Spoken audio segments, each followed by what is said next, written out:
So guess what? Recently, Disney had a private presentation at CinemaCon convention. Lucky convention attendees were greeted with a surprise teaser for Star Wars Episode 8, The Last Jedi. Man, I wish I was there. And Peter Sciretta of Slash Films spilled the beans on what they all saw.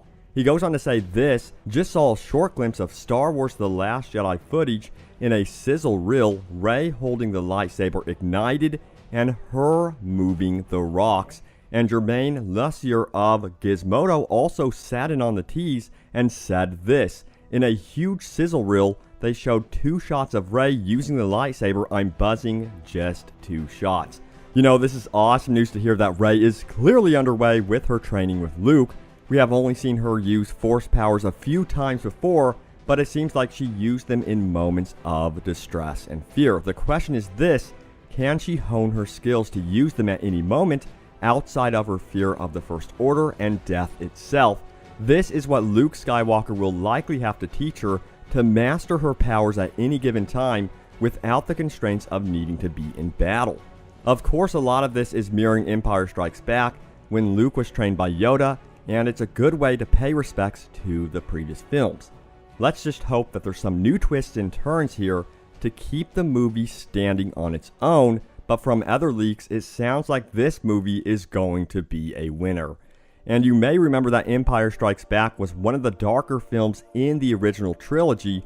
Well, there have been rumors that this will be a very dark take on the new trilogy, and I expect that in some respects, but in fact, Rian Johnson, director of Episode 8, assures that he is keeping many of the elements alive from Force Awakens. Expect it to be a fun ride with dark thematic tones as a backdrop, but it seems we can expect the fun that makes Star Wars, Star Wars. And Rian Johnson has confirmed the focus will very much be on Luke Skywalker and Rey. And you know what? J.J. Abrams, who directed Star Wars The Force Awakens, is so impressed with Mark Hamill's performance of Luke Skywalker, he expects him to win an Oscar.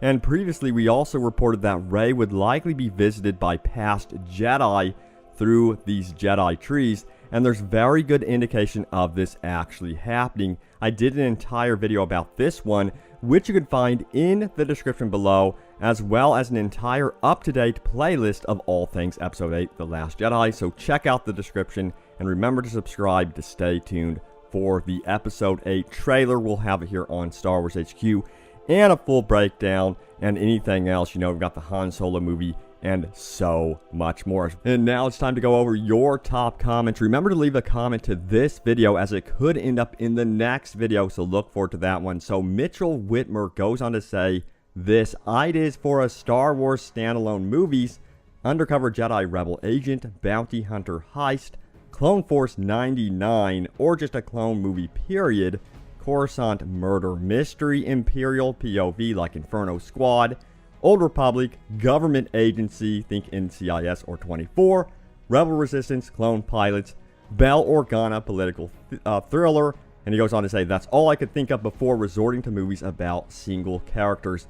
And I think Mitchell here is proving a point that Star Wars has some longevity to it when it comes to the standalone films. The possibilities here are absolutely endless, and you know, going back to Rogue One, they had some shots, flashbacks between Galen Erso and director Krennic when they were on Coruscant, and I immediately thought, that's a film right there, a political thriller on Coruscant. You know, the dealings with building the Death Star, how you would get the funds, how you would deal with politics, and how you would have to deal with the underworld. And don't forget, it would be absolutely fascinating to see these guys' family lives as well on Coruscant. That would be too cool. There's so much potential with telling a story that's kind of a political thriller on Coruscant. So yes, I think that they will take Star Wars in many, many different directions here. And I would expect a bounty hunter movie, of course. So Mitchell, very good ideas. And if you do have any other further thoughts, guys, leave them down in the comments below. But guys, once again, thanks so much for watching. Remember to subscribe, turn on those notifications, because April 13th through the 16th is going to be a huge deal at Star Wars Celebration. And we're expecting a ton of trailers to drop, including the Episode 8 trailer, Battlefront 2 trailer, and we're going to be seeing Han Solo and so much more. Thank you guys for your continued support. We just hit 500,000 subscribers, we will be doing a proper celebration video, so look forward to that. Thanks, guys. I will see you later, and may the Force be with you always.